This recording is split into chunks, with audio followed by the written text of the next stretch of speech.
Olá, discípulos do Kyrios, Jesus Christos Ios Theos Soter.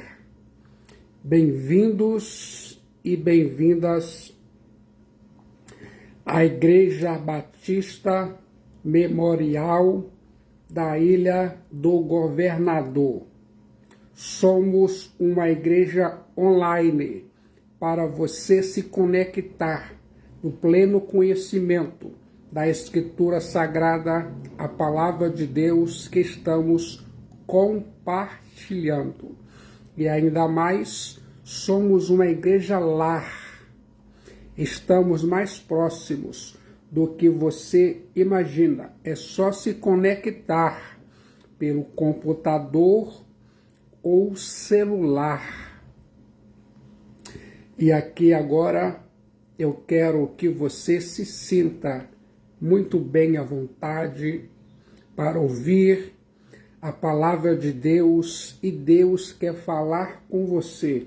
Não importa onde você está, se está andando, dirigindo carro, no trabalho, sentado na cadeira, no sofá, na cama. Esse momento foi criado especialmente para você.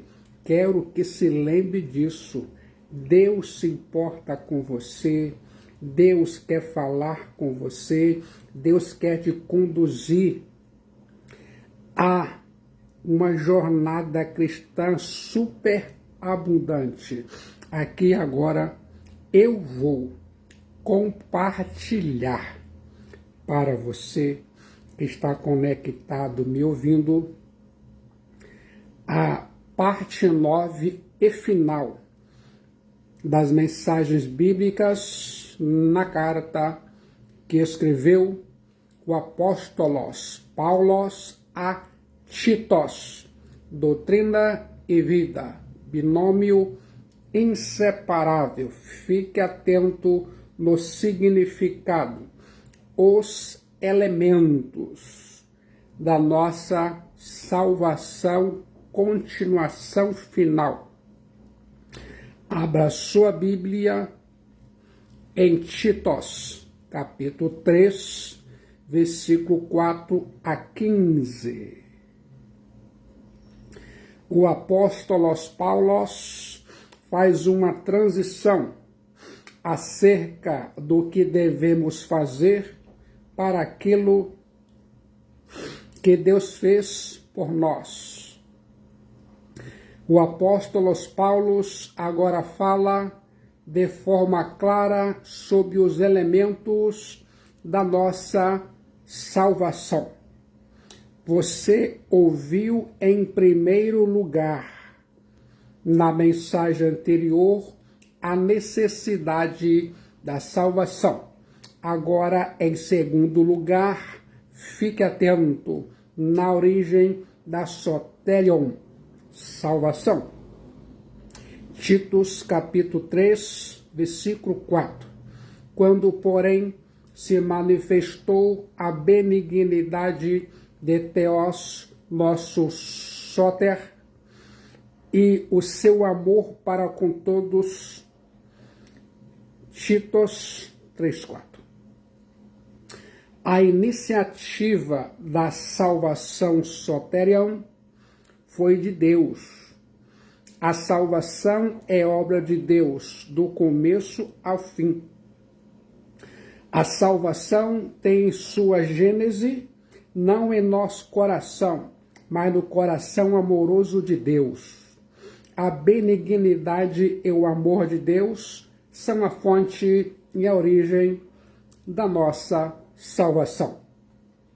Essa benignidade e esse amor de Deus são evidenciados no nascimento, vida, morte e ressurreição do Kyrios, Jesus Christos Ios Theos Soter. No versículo 5 do capítulo 3 da carta a Titos, o apóstolo Paulo fala da misericórdia divina, e no versículo 7, Paulo fala da sua graça que nos justifica. Dessa forma, o apóstolo Paulo elenca 4 palavras benditas: benignidade, amor, misericórdia e graça, que são as colunas de sustentação de nossa salvação. Benignidade, amor, misericórdia e graça. É importante ressaltar que não foi o sacrifício do Kyrios, Jesus Cristo Zios Theosote, na cruz, que despertou o coração de Deus para nos amar, mas foi o amor de Deus que levou o Kyrios, Jesus Cristo Zios Theosote, à cruz, e digo de passagem, uma cruz romana. A cruz de Jesus Cristo Zios Theosote não é a causa do amor de Deus, mas o seu resultado. Guarde isso em sua mente. O apóstolo Paulo faz uma transição acerca do que devemos fazer para aquilo que Deus fez por nós. Ele agora fala de forma clara sobre os elementos da nossa salvação. Agora coloque toda a sua atenção em terceiro lugar, a base da salvação. Titos capítulo 3, versículo 7. A Bíblia diz, o apóstolo Paulo continua, a fim de que, justificados por graça. A salvação não é resultado das nossas obras para Deus, mas da obra de Deus por nós em Jesus Cristo Zios Theosote. Não é algum sacrifício meritório que fazemos para Deus, mas o sacrifício substitutivo e eficaz que Jesus Cristo Zios Theosote fez por nós na cruz. Ouça agora, a base da nossa salvação é a morte expiatória de Jesus Cristo Zios Theosote. Jesus Cristo Zios Theosote morreu em nosso lugar e em nosso favor.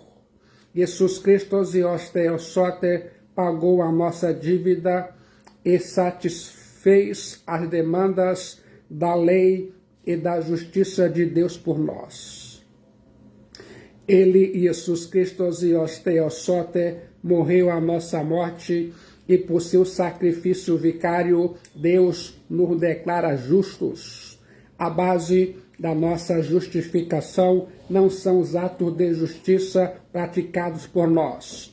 A misericórdia de Deus o constrangeu a entregar seu rios, Jesus Cristo, e não poupar. Embora a cruz não seja citada pelo apóstolo Paulo, ela está sempre presente, uma vez que Jesus Cristo Zios Theosote se entregou na cruz para a nossa salvação. A base da nossa salvação não são as nossas obras de justiça, mas a obra de misericórdia na cruz. Coloque essa verdade em sua mente. Eu continuo imaginando. O apóstolo Paulo faz uma transição acerca do que devemos fazer para aquilo que Deus fez por nós.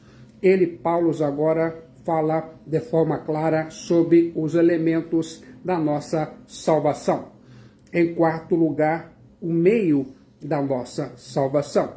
Titos capítulo 3, versículo 5. Não por obras de justiça praticadas por nós, mas segundo sua misericórdia, ele nos salvou mediante o lavar regenerador e renovador do Espírito Santo. A Bíblia diz em Tito 3,5, e eu acredito. Nós somos salvos mediante o lavar regenerador e renovador do Espírito Santo. A palavra grega paligenesia significa regeneração, novo nascimento. Era comum o uso da palavra grega paligenesia no estoicismo para as restaurações periódicas do mundo natural. A palavra grega paligenésia significa regeneração, novo nascimento, e ainda era empregada em sentido escatológico, especialmente pelos judeus, para a renovação do mundo na época do Messias, Jesus Christos Ios Theosote, mas aqui a palavra paligenésia assume um novo significado em vista do novo nascimento cristão, que é um fato pessoal. Pela justificação, Deus nos declara justos. Pela regeneração, paligenésia, Deus nos transforma em justos. A justificação acontece fora de nós, do tribunal de Deus. A regeneração, paligenésia, acontece dentro de nós, em nosso coração. Pela regeneração, paligenésia, somos transformados e feitos filhos de Deus. Tornamo-nos novas criaturas. Pela regeneração, paligenésia, recebemos um novo coração, uma nova vida, um novo nome, uma nova família. Tornamo-nos coparticipantes da natureza divina. Nascemos de novo, nascemos do alto, nascemos de Deus, nascemos do Espírito Santo de Deus. Guarde isso em sua mente. Essa regeneração, paligenésia, não é batismal. O batismo em si não pode lavar pecados nem regenerar o pecador. O batismo em si não faz de um pagão um cristão. A água do batismo é apenas o símbolo da obra do Espírito Santo. A regeneração, paligenésia, é um atributo exclusivo do Espírito Santo. A igreja não administra a salvação mediante as ordenanças. Só o Espírito Santo pode regenerar e lavar o pecador e fazer dele uma nova criatura. Esse lavar regenerador e renovador, na verdade, é uma ação interior operada pelo Espírito Santo e simbolizada pela água do batismo. No Novo Testamento, a experiência interna é proclamada pela confissão pública diante do povo no ato do batismo. Titos 3,5, ele nos salvou mediante o lavar regenerador e renovador do Espírito Santo. Enquanto a regeneração é um ato, a renovação é um processo que dura a vida toda. O ato da regeneração precede e origina o processo da renovação. A regeneração é uma obra inteiramente de Deus, mas na renovação ou santificação tomam parte Deus e o homem. Se a regeneração não é percebida em forma direta pelo homem, senão pelos seus feitos, a renovação exige a rendição consciente e contínua do homem e de toda a sua personalidade à vontade de Deus. Guarde isso em sua mente. Em quinto lugar, o propósito da nossa salvação, a fim de que, justificados por graça, nos tornemos seus herdeiros segundo a esperança da Zoe Aionios, vida eterna. Titos 3, versículo 7. Deus não nos salvou no pecado, mas do pecado. Deus não nos justificou para continuarmos vivendo em justiça, mas para nos tornarmos seus herdeiros segundo a esperança da Zoe Aionios. O propósito da salvação é que Deus seja glorificado por meio da nossa filiação. Eu e você éramos escravos das paixões e fames. Agora somos filhos de Deus, herdeiro de Deus e co-herdeiros com Jesus Cristo, Hios Theos Soter.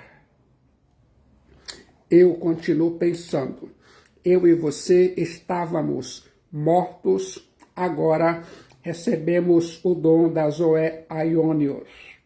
Eu e você fomos salvos da condenação do pecado, da justificação. Eu e você somos salvos do poder do pecado na santificação e seremos salvos da presença do pecado na glorificação. Agora já temos o penhor da herança. Então tomaremos posse definitiva e completa dela. Quero que coloque toda a sua atenção nesse sentido. Em sexto lugar, a evidência da salvação.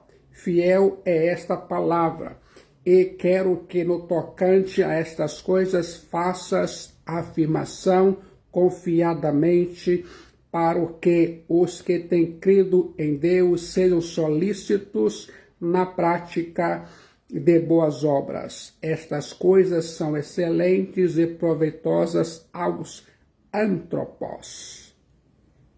Titos, capítulo 3, versículo 8. Coloque a Bíblia, a palavra de Deus, a Sagrada Escritura, em sua mente. A palavra traduzida por ocupar-se em boas obras é a palavra grega proestastai, que significa literalmente estar de pé, frente a, e é usada para referir-se ao dono de uma tenda que fica de pé na frente de seu negócio, anunciando as mercadorias que tem. Você sabia? A Bíblia continua dizendo, sejam solícitos na prática das boas obras. Titos 3:8. Esse texto pode significar qualquer dessas duas coisas. Pode ser um mandato aos cristãos para que só se envolvam em negócios respeitáveis e úteis. Havia certas profissões nas que a igreja primitiva eram incompatíveis com uma profissão de fé cristã. O mais provável é que a frase deva interpretar-se em seu sentido mais amplo de que um cristão deve praticar boas obras que ajudem e sejam úteis aos antropós. Todos aqueles que creem em Deus devem ser solícitos na prática de boas obras. Essas coisas são excelentes e proveitosas aos antropós. Titos 3:8. As boas obras não são a causa, mas a evidência da salvação. Não somos salvos pelas boas obras, mas para boas obras. Não são as nossas boas obras que nos levam para o céu, a pátria celeste. Nós é que a levamos para o céu, a pátria celeste, diz Apocalipse, capítulo 14, versículo 13. Aqui agora vou fazer um sumário desses 6 ingredientes essenciais para a salvação nos seguintes termos. Sua necessidade é devido ao nosso pecado, à nossa culpa e à nossa escravidão. Sua origem é a bondade e o amor gracioso de Deus. Sua base não é o nosso mérito, mas a misericórdia de Deus revelada na cruz. Seu significado é a obra de regeneração e de renovação do Espírito Santo, sinalizada no batismo. Seu objetivo é a nossa herança final da vida eterna e sua evidência é a nossa diligente prática de boas obras. Guarde isso em sua mente. E fique de olho na relação de Titos com as pessoas. Tendo abordado a questão da nossa relação com as autoridades, com o próximo e com Deus, o apóstolo Paulo agora trata da relação de Titos com as pessoas no contexto das questões eclesiásticas. Havia várias ordens do apóstolo Paulo para Titos. Fique atento. Em primeiro lugar, evitar discussões sem proveito. Titos 3, versículo 9. Evita discussões insensatas, genealogias, contendas e debates sobre a lei, porque não têm utilidade e são fúteis. O apóstolo Paulo não proíbe todo tipo de discussão.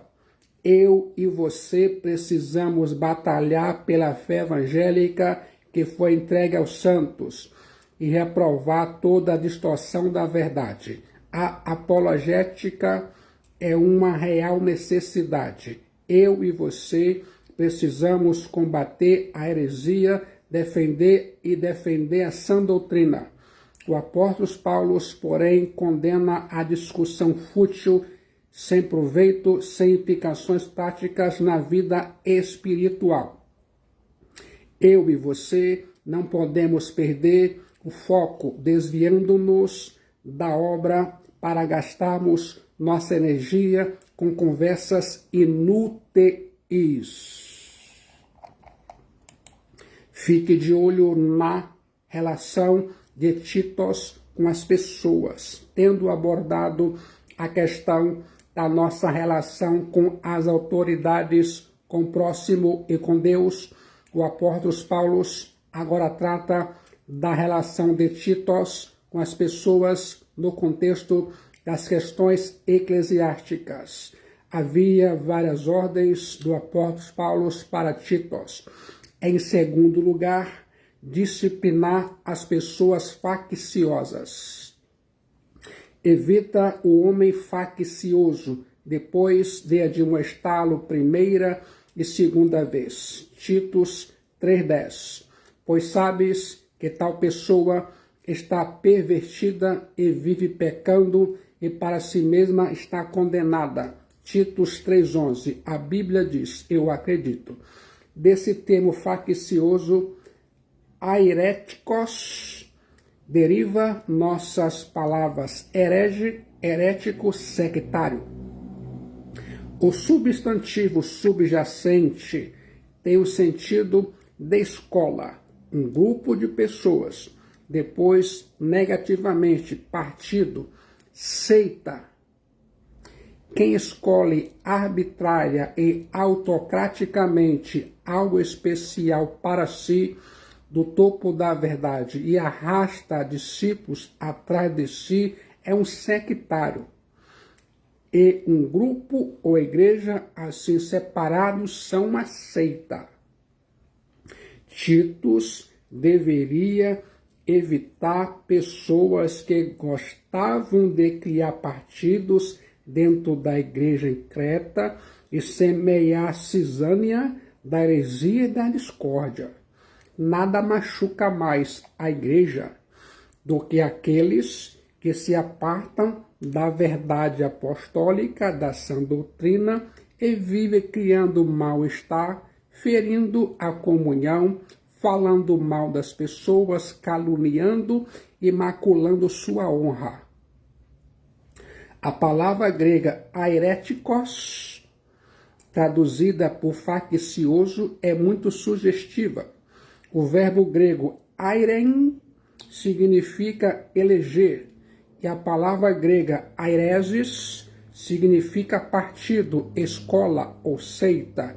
Originalmente, a palavra não tinha nenhum significado negativo. Um airesis era apenas um partido a qual uma pessoa desejava pertencer. O significado negativo aparece quando uma pessoa erige sua opinião privada contra todo ensino, acordo e tradição apostólica da Igreja.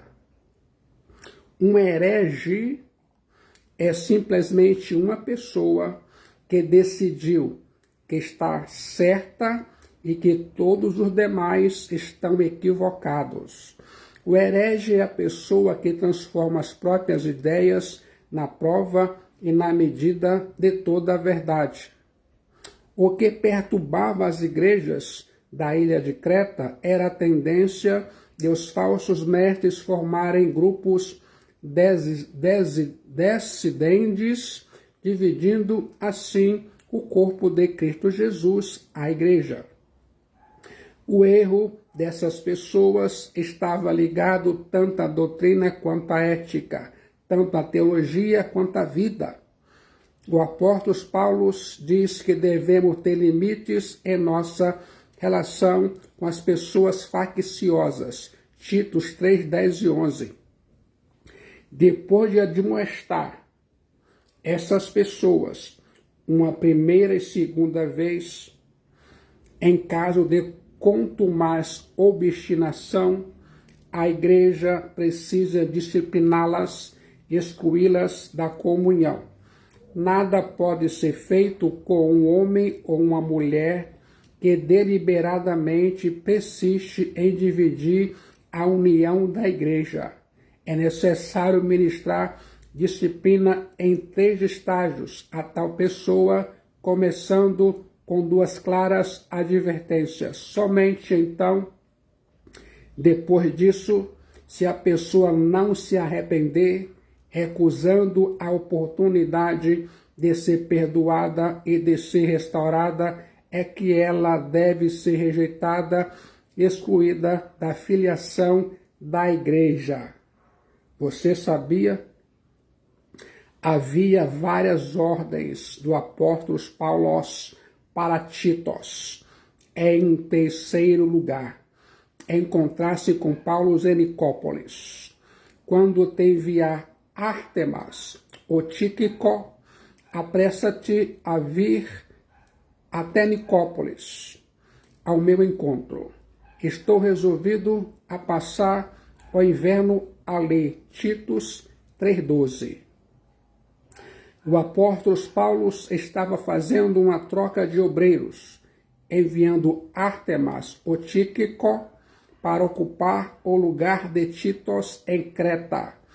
As igrejas da ilha de Creta não podiam ficar sem uma sólida liderança espiritual. As condições ainda eram demasiadamente graves para as igrejas ficarem sem uma robusta orientação espiritual. Guarde isso em sua mente. Titus não deveria se ausentar da ilha de Creta, senão depois que seu substituto chegasse. Logo, porém, que esse obreiro chegasse, Titus deveria encontrar-se com o apóstolo Paulo em Nicópolis, a cidade da vitória, pois era sua intenção passar ali o inverno. Nicópolis era a capital de Epiro, na costa ocidental da Grécia. Nicópolis era o melhor centro de trabalho da província romana de Dalmácia. É muito provável que Titos tenha ido encontrar-se com apóstolos Paulo nessa cidade, tendo em vista que mais tarde realizou um trabalho de evangelização nessa região da Dalmácia, 2 Timóteo 4,10. Nicópolis foi fundada por Otaviano, mais tarde Augusto César, em 31 a.C., para assinalar seu triunfo sobre Antônio e Cleópatra em Actio. Guarde isso em sua mente. Havia várias ordens. do apóstolo Paulo para Titos. Em quarto lugar, encaminha Zenas e Apolo. A Bíblia diz em Titos 3,13, encaminha com diligência Zenas, o intérprete da lei, e Apolo, a fim de que não lhes falte coisa alguma. Titos deveria prover de donativos e recursos esses dois obreiros na obra itinerante que estavam realizando. Possivelmente foram eles os portadores dessa carta do apóstolo Paulo a Titos. As igrejas de Creta deveriam suprir-lhes as necessidades dessa nova viagem que estavam para iniciar. Apolo era um mestre bem conhecido na igreja. Atos capítulo 18, versículo 24. Porém, nada sabemos sobre Zenas. O apóstolo Paulo o chama de o intérprete da lei. A palavra grega nomikos é a mesma utilizada para descrever o escriba. Talvez ele fosse um rabino judeu convertido ao Kyrios Jesus Christos e os Theos Soter. A palavra nomikos era ainda usada para advogado. Assim, Zenas seria o único advogado mencionado no Novo Testamento. Havia várias ordens do apóstolo Paulo para Titos. Em quinto lugar, estimular os cristãos à prática das boas obras. Agora, quanto aos nossos, que aprendam também a distinguir-se nas boas obras a favor dos necessitados para não se tornarem infrutíferos. Titos 3,14. A salvação é de graça, mas é demonstrada pelas boas obras. Recebemos a salvação de graça, mas a recompensa é recebida pelas boas obras. Aqueles que foram objetos do amor de Deus devem agora abrir o coração aos necessitados. Aqueles que receberam o derramamento abundante do Espírito Santo devem ser frutíferos na prática de boas obras. Fique atento, havia várias ordens do apóstolo Paulo para Titos. Em sexto lugar, ser receptáculo e canal do amor fraternal. Todos os que se acham comigo te saúdam. Saúda quantos nos amam na fé. A graça seja com todos vós. Titos 3,15. Titos deveria receber e transmitir as saudações dos irmãos. Não deveria ser apenas um receptáculo, mas um canal do amor fraternal. A igreja precisa ser um lugar de onde fluem abundantemente as torrentes do amor. Não somos um mar morto que retém as águas, mas um mar da Galileia que as distribui. Nossa vida deve ter portas abertas para receber amor e janelas abertas para demonstrar amor. O apóstolo Paulo termina essa pequena carta pastoral rogando a graça de Deus sobre todos os cristãos. Ao pronunciar a sua bênção, o apóstolo Paulo olha para além de Titos. Paulo olha para todos os membros das igrejas cretenses.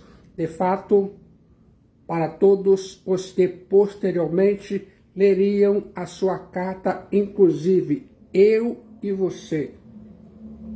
A graça é a fonte da vida e é melhor do que a vida. Por ela, a graça, somos salvos. Por ela, a graça, vivemos.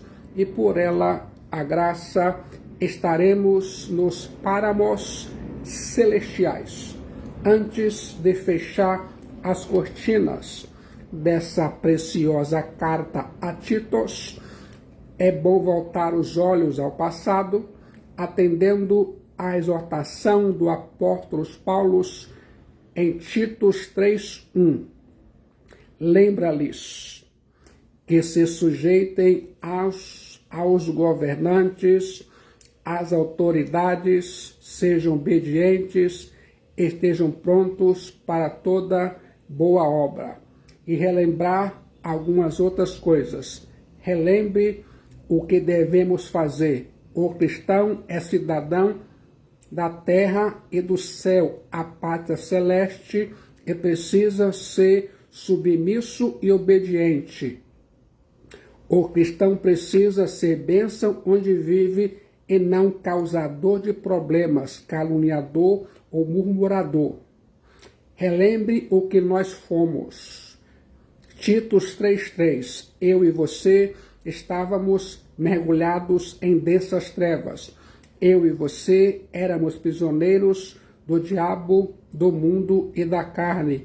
Eu e você estávamos condenados, perdidos e depravados. Porém, Deus, em Jesus Cristo, perdoou os nossos pecados e nos amou e nos escolheu, não por causa de nós, mas apesar de nós. Relembre o que Deus fez por nós. Titos 3, 4-7. A nossa salvação não é fruto do nosso merecimento, mas da generosa graça de Deus. Eu e você estávamos perdidos e fomos achados. Eu e você estávamos mortos e recebemos vida. Agora relembre o que Deus espera de nós. Titos 3, 8-11. Um dos assuntos principais dessa carta é a prática das boas obras. As pessoas que estão ocupadas fazendo a obra do Kyrios, Jesus Cristo Theosote, não têm tempo para discussões inúteis, fúteis. Você precisa saber, caminhar com Jesus Cristo Theosote é a melhor coisa que pode acontecer em sua vida, pois ele, Jesus Cristo Theosote, é o caminho, a verdade e a vida. Nunca abra mão da sua intimidade, do seu compromisso e do seu amor a Jesus Cristo Theosote.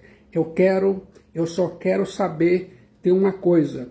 Você nasceu de novo em Jesus Cristo Theosote. Você já entregou sua alma para Jesus Cristo, o Filho de Deus Salvador? No momento de decisão em Jesus Cristo, sua alma é salva, seu destino é selado. A solução para sua alma é Jesus Cristo. Só Jesus Cristo salva, ele é a única esperança. Venha rapidamente de onde você está e entregue sua alma a Jesus Cristo. Ele vai salvar sua alma. Faça isso aqui agora, enquanto você ainda respira o ar da graça de Deus.